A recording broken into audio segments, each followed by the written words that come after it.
ಬಹಳಷ್ಟು ವರ್ಷಗಳಿಂದ ಪತ್ರಕರ್ತರ ಸ್ಥಿತಿಗತಿ ಬಗ್ಗೆ ನಾನು ಹೇಳೋದೇನು ಬೇಕಾಗಿಲ್ಲ, ತಮಗೆಲ್ಲ ಗೊತ್ತಿದೆ, ತಾವೆಲ್ಲ ಅನುಭವಿಸ್ತಾ ಇದ್ದೀರಾ. ಸರ್ಕಾರಗಳು ಮೊಸಳೆ ಕಣ್ಣೀರು ಸುರಿಸ್ತಾ ಇವತ್ತು ಯಾವ್ಯಾವುದಕ್ಕೂ ಪೋಲ್ ಮಾಡೋಂಥ ಸರ್ಕಾರ ಹಣಗಳನ್ನ ಇವತ್ತು ಪತ್ರಕರ್ತರ ಕ್ಷೇಮಾಭಿವೃದ್ಧಿಗೆ ಅವರಿಗೆ ಮೂಲಭೂತ ಸೌಕರ್ಯಕ್ಕೆ ಕಣ್ಮುಚ್ಕೊಂಡು ಮಾಡ್ಬೋದು. ಇವತ್ತೇನು ದೊಡ್ಡ ವಿಚಾರ ಅಲ್ಲ ಅದು. ಬಟ್ ಸರ್ಕಾರದ ನಿಲುವುಗಳು ಏನಿದಾವೆ ಅಂದರೆ ಇವತ್ತು ಏನು ಕೊಡಲಾರ್ದೇ ಪತ್ರಕರ್ತರು ಈ ಮಟ್ಟದಾಗಿ ನಮ್ಮನ್ನು ಪ್ರಶ್ನೆ ಮಾಡ್ತಾರೆ. ನಾಳೆ ಏನಾದರೂ ಹೆಚ್ಚಿನ ಸವಲತ್ತು ಕೊಟ್ಟರೆ ನಾವು ನಮಗೆ ಉಳಿಗಾಲ ಇದೇನಾ ಇಲ್ಲ ಅಂತ ಅವರಿಗೆ ಒಂದು ಯಕ್ಷ ಪ್ರಶ್ನೆ ಕಾಡ್ತಾ ಇದೆ. ಅವ್ರಿಗೆ ಜೊತೆಗೆ ಬಂಡವಾಳಶಾಹಿಗಳ ಕೈಯಲ್ಲಿ ನಲಗ್ತಾ ಇದೆ ಸರ್ಕಾರ. ಆ ಒಂದು ಹಿನ್ನೆಲೆಯಲ್ಲಿ ಜೊತೆಗೆ ಇವತ್ತೇನು ತಲತಲಾಂತರದಿಂದ ನಮ್ಮ ಸಂಘಟನೆಗಳ ಮುಖಂಡರುಗಳು ಇಚ್ಛಾಶಕ್ತಿ ಕೊರತೆ, ಯಾರು ದಿಟ್ಟದೇ ಆಗಿ ಧೈರ್ಯವಾಗಿ ಪತ್ರಕರ್ತರ ಸಮಸ್ಯೆಗಳ ಬಗ್ಗೆ ಎದೆ ಕೊಟ್ಟು ನಿಲ್ಲದೆ ಕಾನೂನು ಹೋರಾಟ ಸಾಗದೇ ಇದ್ದಿದ್ದೇ ಇಲ್ಲಿವರೆಗೆ ನಮ್ಮ ಪತ್ರಕರ್ತರಿಗೆ ಹಿನ್ನಡೆ ಅಂತ ನನ್ನ ಒಂದು ಸ್ಪಷ್ಟವಾದ ನನ್ನ ಅನುಭವದ ಮುಖಾಂತರ ಈ ಮಾತು ಹೇಳ್ತಾ ಇದ್ದೀನಿ. ಹಾಗೆ ಇನ್ನು ಮುಂದೆ ಪತ್ರಕರ್ತರು ಇಷ್ಟೇ ವರ್ಷ ತಾಳ್ಮೆಯಿಂದ ಇದ್ದೀರಿ, ಇನ್ನು ಕೆಲವೇ ತಿಂಗಳುಗಳು ಒಂದು ಸ್ವಲ್ಪ ಕಾಯಿರಿ. ಆದಷ್ಟು ಜನವರಿ ತಿಂಗಳಲ್ಲಿ ನಾನು ಸಿದ್ದರಾಮಯ್ಯನ ವಿರುದ್ಧ ಸಾರ್ವಜನಿಕ ಹಿತಾಸಕ್ತಿ ಅರ್ಜಿ ಫೈಲ್ ಮಾಡ್ತಾ ಇದ್ದೀನಿ. ಇವತ್ತು ತಮಗೆಲ್ಲ ಗೊತ್ತಿದೆ, 4,000 ಕೋಟಿ ಮಹಿಳೆಯರಿಗೆ ಮಂಗಳಮುಖಿಯರಿಗೆ ಅವರು ಕೇಳ್ತಾ ಇದ್ರು ವೋಟ್ ಬ್ಯಾಂಕ್ ರಾಜಕಾರಣಕ್ಕೋಸ್ಕರ ಅವರಿಗೆ ಯಾವುದೇ ಮಾನದಂಡ ನಿಯಮಗಳು ಇಲ್ದೇ ಸಾಮಾಜಿಕ ಭದ್ರತೆ ಅಡಿಯಲ್ಲಿ ಇಚ್ಛೆ ನಡುವೆ ಅವ್ರಿಗೆ ಕೊಟ್ಟಿದ್ದು ಸ್ವಾಗತ ಮಾಡ್ತೀನಿ. ಅದ್ರ ಬಗ್ಗೆ ನಂದು ಚಕಾರಿಲ್ಲ. ನಾವೇನು ಮಾಡಿದ್ವಿ ಪತ್ರಕರ್ತರು ಪಾಪಿಗಳು ಅಂತ ನಾನು ಕೇಳ್ತಾ ಇದ್ದೀನಿ ಸಿದ್ದರಾಮಯ್ಯ. ಇವತ್ತು ಸಾರ್ವಜನಿಕರು ಸರ್ಕಾರ ಮಧ್ಯೆ ಕೊಂಡಿಯಾಗಿ ಇವತ್ತೇನು ಹಗಲುಗಳು ನಾವು ಸೇವೆ ಸಲ್ಲಿಸ್ತಾ ಇದ್ದೀವಿ. ಇವತ್ತು ನಮ್ಮ ಕಷ್ಟ ಏನಂತ ಪ್ರತಿಯೊಬ್ಬ ಮುಖ್ಯಮಂತ್ರಿಗಳಿಗೆ ಗೊತ್ತಿದೆ ವಿಚಾರ. ಆದರೂ ಜಾಣತನದಿಂದ ಮೈಯೆಲ್ಲ ಎಣ್ಣೆ ಹಚ್ಕೊಂಡು ಜಾರ್ತಾ ಇದ್ದಾರೆ. ಅದಕ್ಕೆ ಇನ್ಮೇಲೆ ಜಾರಕ್ಕೆ ನಮ್ಮ ಧ್ವನಿ ಸಂಘಟನೆ ಕೊಡಲ್ಲ ಅಂತ ಹೇಳ್ತಾ ನಾವು ಕೇಳ್ತಿರೋದು ಜಿಲ್ಲಾ ಮಟ್ಟದಲ್ಲಿ ಕನಿಷ್ಠ ಓಡಾಡೋಕ್ಕೇನಿದೆ ಉಚಿತ ಬಸ್ ಪಾಸ್ ಕೊಡಿ. ಎರಡನೇದು ಇವತ್ತು ನೋಡಿ, ನಿನ್ನೆ ಮೊನ್ನೆ ವಿಧಾನಸೌಧದಲ್ಲಿ ತಾವೆಲ್ಲ ನೋಡಿದ್ರೆ ವಕೀಲರು ಹೋರಾಟಕ್ಕೆ ಮಣಿದ್ಬಿಟ್ಟು ಇವತ್ತು ವಕೀಲರ ಮೇಲೆ ಹಲ್ಲೆ ಆಗ್ತಿದೆ ನಿಜ. ಇದಕ್ಕೆ 3 ವರ್ಷ ಕಠಿಣ ಶಿಕ್ಷೆ 1 ಲಕ್ಷ ದಂಡ ಅಂತ ಏನು ಇವತ್ತು ವಿಧಾನಸೌಧದಲ್ಲಿ ಅನೌನ್ಸ್ ಮಾಡಿದ್ರೆ ಸ್ವಾಗತ ಮಾಡ್ತೀನಿ. ಇವತ್ತು ಪತ್ರಕರ್ತರು ಸಮಾಜದಲ್ಲಿ ಕಟ್ಟ ಕಡೆ ಏನಿದೆ ಇವತ್ತು ಅವರಿಗೆ ಹೆಚ್ಚಿನ ತೊಂದರೆ, ಹಲ್ಲೆಗಳಾಗೋದು, ಸಾವಾಗೋದು, ಹೆಚ್ಚಿನ ಕೇಸ್ಗಳಾಗೋದು ಅವ್ರ ಮೇಲೆ. ಇದನ್ನೆಲ್ಲ ಗೊತ್ತಿದ್ದನು ರಾಜಕಾರಣಿಗಳು ಇವತ್ತು ಮಾನ್ಯ ಮುಖ್ಯಮಂತ್ರಿಗಳು ಇಲ್ಲ ಮಿನಿಸ್ಟ್ರುಗಳು ಇರ್ಬೋದು, ಇವತ್ತು ನಾವು ಕೇಳ್ದೇನೆ ಪತ್ರಕರ್ತರಿಗೆ ರಕ್ಷಣಾ ಕಾಯ್ದೆ ಸರ್ಕಾರನೇ ಮಾಡಬೇಕಾಗಿತ್ತು. ಇವತ್ತು ಎಮ್ಮೆ ಚರ್ಮದಂತಿರುವ ಸರ್ಕಾರಗಳು ಯಾವುದೇ ಕಾರಣಕ್ಕೂ ನಮ್ಮ ಹೋರಾಟಕ್ಕೆ ಬಗ್ಗೋ ಸ್ಥಿತಿ ಇಲ್ಲ ಅಂತ ನಾನು ಮನಗಂಡಿದ್ದೀನಿ.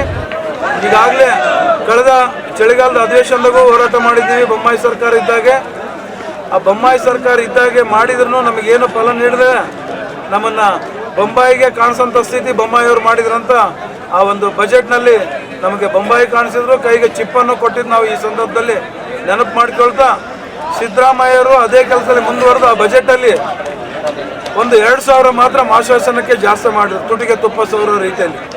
ಇವತ್ತು ಮಾಶಾಸನ ಎಷ್ಟು ಜನ ತೊಗೊತಾರೆ? ಕೇವಲ 162 ಜನ ರಾಜ್ಯದಲ್ಲಿ ಮಾಶಾಸನ ತೊಗೊತಾರೆ. 2,000 ಅಂದರೆ ಎಷ್ಟು ಆಗುತ್ತೆ? ಕೇವಲ ಬೆರಳಿಕೆ ಒಂದು ಸಾವಿರಾರು ಗಟ್ಟಲೆ ಇರುತ್ತೆ.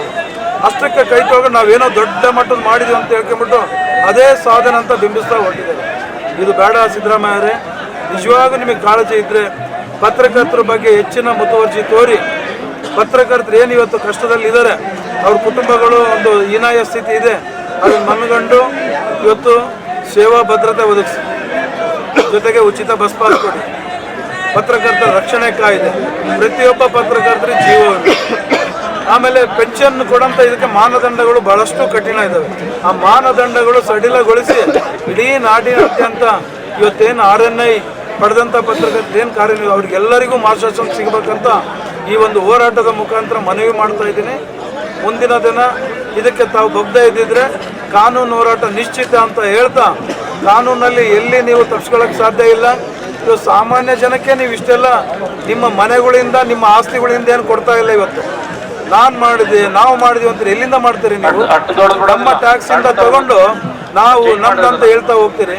ಅದನ್ನ ಬದಿಗೊಟ್ಟಿ ಆತ್ಮಸಾಕ್ಷಿಯಾಗಿ ಇವತ್ತು ಪತ್ರಕರ್ತರ ನೋವಿಗೆ ಸ್ಪಂದನೆ ಆಗಬೇಕು. ಪತ್ರಕರ್ತರಿಗೆ ನಿಜವಾಗಿ ಕಳಕಳಿ ತೋರಿ ಸಂವಿಧಾನದ 4ನೇ ಅಂಗ ಅಂತ ಏನು ಅಂತೀರೋ ಅದಕ್ಕೆ ನಿಜವಾಗಿ ನ್ಯಾಯ ಕೊಡೋ ನಿಟ್ಟಿನಲ್ಲಿ ತಾವುಗಳು ಸಾಗಬೇಕು ಅಂದ್ಬಿಟ್ಟು ಸಿದ್ದರಾಮಯ್ಯ ಅವರಿಗೆ ಈ ಒಂದು ಧರಣಿ ಮುಖಾಂತರ ಮನವಿ ಮಾಡೋದ್ರ ಜೊತೆಗೆ ನೀವು ನಿಜವಾದ ಸಾಮಾಜಿಕ ಅಧಿಕಾರಕ್ಕೆ ಅದಕ್ಕೊಂದು ಬೆಲೆ ಬರಬೇಕಾದ್ರೆ ಈ ಒಂದು ಪತ್ರಕರ್ತರ ಬಗ್ಗೆ ಕಣ್ ತೆರೆದು ದಯಮಾಡಿ ಮಾಡಿ ಅಂತ ಹೇಳ್ತಾ ಈ ಮುಖಾಂತರ ಮನವಿ ಮಾಡ್ತಾ ಇದ್ದೀನಿ. ಇದು ಮಾಡಿದ್ದೇ ಆಯ್ತಂದ್ರೆ ಕಟ್ಟ ಕಡೆ ನಮ್ಮ 16,000 ಪತ್ರ ನಿಮ್ಮನ್ನು ಕೊಂಡಾಡಿ ಮಾಧ್ಯಮ ರಾಮಯ್ಯ ಅಂತ ನಾವು ಸ್ವೀಕರಿಸ್ತೀವಿ. ಒಂದು ವೇಳೆಗೆ ನಾವು ಹೈಕೋರ್ಟಿಗೆ ಹೋಗೋಕ್ಕಿಂತ ಮುಂಚೆನೆ ನೀವು ಮಾಡದೇ ಇದ್ದರೆ ನಿಮ್ಮನ್ನು ಮಾಧ್ಯಮ ರಾಮಯ್ಯ ಅಲ್ಲ, ಮಾಧ್ಯಮ ರಾವಣ ಅಂತ ನಾವು ಇಡೀ ಪತ್ರಿಕೋದ್ಯಮರು ಚಿತ್ರಿಸಬೇಕಾಗ್ತದೆ ಅಂದ್ಬಿಟ್ಟು ಈ ಮೂಲಕ ತಮ್ಮಲ್ಲಿ ಮತ್ತೊಮ್ಮೆ ಮನವಿ ಮಾಡ್ತಾ ಇವತ್ತಿನ ಸ್ಪಷ್ಟ ಉದ್ದೇಶ, ನನ್ನ ಮನವಿಯ ಉದ್ದೇಶ ತಮಗೆಲ್ಲ ಹೇಳ್ತಾ ಮತ್ತೊಮ್ಮೆ ಸಿದ್ದರಾಮಯ್ಯನ ಸರ್ಕಾರಕ್ಕೆ ನಮ್ಮ ಕಾನೀಪ ಧ್ವನಿ ವತಿಯಿಂದ ಕಳಕಳಿಯ ಮನವಿ ಜೊತೆಗೆ ತಾವೇನು ಇವತ್ತು ಆಗಸ್ಟ್ 2023 14 ಏನು ನಾವು ಧರಣಿ ಮಾಡಿದ್ದೀವಿ ಫ್ರೀಡಮ್ ಪಾರ್ಕಲ್ಲಿ, ಆ ಒಂದು ಧರಣಿಗೆ ಹೆದರಿ ಕೇವಲ 2 ತಾಸಲ್ಲಿ ನಿಮ್ಮ ಮಾಧ್ಯಮ ಸಲಹೆಗಾರನಲ್ಲಿ ಕಳಿಸಿದ್ರಿ, ಸಂತೋಷ. ಅದಾದ ಒಂದೇ ವಾರದಲ್ಲಿ ನಮ್ಮನ್ನೆಲ್ಲ ಮೀಟಿಂಗ್ ಸೇರಿಬಿಟ್ಟು ಕೃಷ್ಣದಲ್ಲಿ ಮೀಟಿಂಗ್ ಸೇರಿಸಿದ್ರು. ಅವತ್ತಿಂದ ಇವತ್ತಿನವರೆಗೆ ಮಾಡ್ತೀನಿ ಬರೀ ಮೀಟಿಂಗ್ ಮಾಡೋದ್ರಲ್ಲೇ ಆಯ್ತು ಹೊರತು ಹಿಂಗೆ ಕಾಲ ಕಳೆದು ಎಷ್ಟು ದಿನ ಸಿದ್ದರಾಮಯ್ಯವರೇ ನೀವು ಮುಖ್ಯಮಂತ್ರಿ ಆಗಿರ್ತೀವಿ, ಇನ್ನೊಂದು 6 ತಿಂಗಳ ಇಲ್ಲ ವರ್ಷನ, ಆಮೇಲೆ ಏನು ಇರೋ 4 ದಿನದ ಜೀವನದಲ್ಲಿ ಎಷ್ಟು ದಿನ ನಾವು ಅಧಿಕಾರದಲ್ಲಿ ಇರ್ತೀವೋ ಗೊತ್ತಿಲ್ಲ. ಇರೋದ್ರೊಳಗಡೆ ದಯಮಾಡಿ ಮಾಧ್ಯಮದ ಬಗ್ಗೆ ಕಣ್ಣು ತೆರೆದು ಒಂದು 4 ಒಳ್ಳೆ ಸಾಮಾಜಿಕ ಕಳಕಳಿ ಇರೋಂಥ ಕೆಲಸ ಮಾಡಬೇಕಂದ್ಬಿಟ್ಟು ಮನವಿ ಮಾಡ್ತಾ ಜೊತೆಗೆ ಇವತ್ತು ನಮ್ಮ ಮಾಧ್ಯಮ ಸಲಹೆಗಾರರು ಏನಿದ್ದಾರೆ ಪ್ರಭಾಕರ್ ಅವರು ಇವತ್ತು ಸರ್ಕಾರದ ಕಾರು ಬಂಗ್ಲೆ ದುಂಡ ಆರಾಮಾಗಿದ್ದಾರೆ.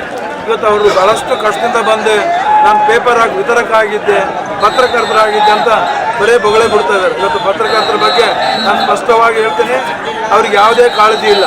ಈಗಾಗಲೇ ಸಿದ್ದರಾಮಯ್ಯ ಸರ್ಕಾರ ಬಂದು 6-7 ತಿಂಗಳಾಗ್ತಾ ಬಂತು, ಇವತ್ತಿಗೂ ಒಂದಕ್ಕೂ ಧ್ವನಿ ಕೊಡ್ತಿಲ್ಲ. ಸಂಘಟನೆಯವರು ನಾವೇನು ಹೋರಾಟ ಮಾಡಿದ್ವಿ, ನಮ್ಮನ್ನು ಮೀಟಿಂಗ್ ಕರಿ ಅಂತಂದರೆ ಇಲ್ಲ ನಿಮ್ಮನ್ನು ಕರೆಯಲ್ಲ ಅಂದ್ಬಿಟ್ಟು ಇವತ್ತು ಯಾರೂ ಹೋರಾಟ ಮಾಡಿಲ್ಲ ಅಂಥವ್ರನ್ನ ಕರೆದ್ಬಿಟ್ಟು ಅಂಥವ್ರಿಗೆ ಮಣೆ ಹಾಸ್ತಾರಂದ್ರೆ ನಿಜವಾಗೂ ಅವ್ರ ಬಗ್ಗೆ ಹೇಳ್ಬೇಕಂದ್ರೆ ನನಗೆ ನಾಚಿಕೆ ಆಗ್ತೈತಿ. ಈ ವೇದಿಕೆ ಮುಖಾಂತರ ದಯಮಾಡಿ ಇಂಥ ಸೋಗಲಾಡಿತನಗಳು ದಯಮಾಡಿ ಬಿಡಿ. ಪ್ರಭಾಕರ್ ಅವರೇ, ನೀವು ಶಾಶ್ವತ ಅಲ್ಲ, ಈ ಮಾಧ್ಯಮ ಸಲಹೆಗಾರರಾಗಿ ನಾವು ಹೋರಾಟಗಾರರು ಶಾಶ್ವತ ಅಂತ ಹೇಳ್ತಾ ನೀವು ಮಾಡದಿದ್ದರೆ ಕಾನೂನಿದೆ, ಕಾನೂನು ಮುಖಾಂತರ ಮಾಡಿಸೋದು ಗೊತ್ತಂತ ಈ ಒಂದು ಇದ್ರ ಮುಖಾಂತರ ಮಾಧ್ಯಮ ಸಲಹೆಗಾರರಾದ ಪ್ರಭಾಕರ್ ಅವರಿಗೂ ಈ ಒಂದು ಇದ್ರ ಮುಖಾಂತರ ಮನವಿ ಮಾಡ್ತಾ ಅದನ್ನ ನಿಮ್ಮ ಧೋರಣೆ ಬದಲಾವಣೆ ಮಾಡಿಕೊಂಡು ನಿಜವಾದ ಪತ್ರಕರ್ತರ ಕಾಳಜಿ ಇಟ್ಕೊಂಡು ಇವತ್ತು ಮಾಧ್ಯಮ ಸಲಹೆಗಾರ ಏನಾಗಿದೆಯಲ್ಲ, ಮಾಧ್ಯಮದವರಿಗೆ ಏನು ಅನ್ಯಾಯ ಆಗ್ತದೆ ಅದನ್ನೆಲ್ಲ ಪರಿಗಣನೆ ತಗೊಂಡು ವಾಸ್ತವಾಂಶನ ಸಿದ್ದರಾಮಯ್ಯವರ ಗಮನಕ್ಕೆ ತಂದು ಆ ಒಂದು ಕೆಲವು ಸೌಲಭ್ಯಗಳನ್ನು ಜಾರಿ ಮಾಡೋಕ್ಕೆ ಶ್ರಮಪಡಿ. ಹಂಗಾದಾಗ ಮಾತ್ರ ನಮ್ಮ ಮಾಧ್ಯಮದವರು ನಿಮ್ಮನ್ನು ನೆನೆಸ್ತೀವಂತ ಈ ಸಂದರ್ಭದಲ್ಲಿ ಹೇಳ್ತಾ, ಇಲ್ದಿದ್ರೆ ನಿಮ್ಮ ಬೂಟಾಟಿಕೆ ಈಗಾಗಲೇ ಗೊತ್ತಾಗಿದೆ, ಇನ್ನು ಮುಂದೆ ಹೆಚ್ಚು ಗೊತ್ತಾಗೋದು ಬೇಡ ಅಂತ ಈ ಒಂದು ಇದ್ರ ಮುಖಾಂತರ ತಮ್ಮಲ್ಲಿ ಮನವಿ ಮಾಡ್ತಾರೆ.